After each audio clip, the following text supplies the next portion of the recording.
Jenny, anak, magmanok ka muna kay Papa at Lola mo. Ma, I'm so tired. Can we skip that? That's our tradition. Without respect, what will you learn outside this house? Respect? It's just about ritual, Papa. Tumutulong naman ako sa mga bahay ha. Sa eskwelahan, nag-aaral ako ng mabuti.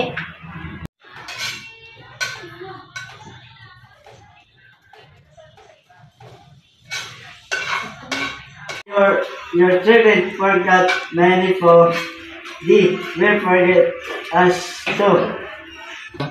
Ernesto, respect grows in the heart, but rituals remind them, don't be too hard, kids with love.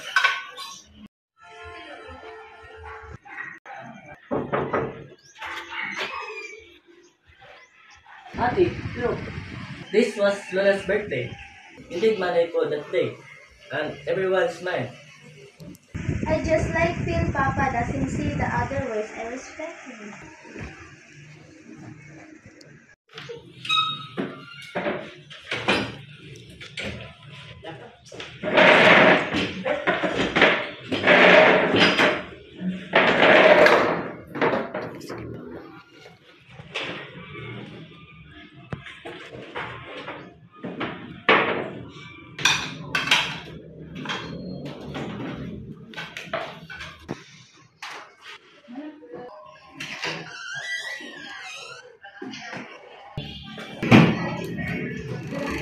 Papa, meron po. Salamat na. Po.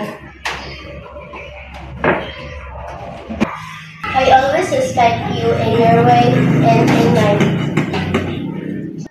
Respect is not only in tradition, it is in listening in love and in meeting halfway. Bungad!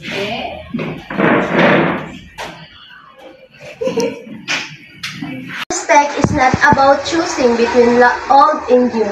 It is about carrying both with love.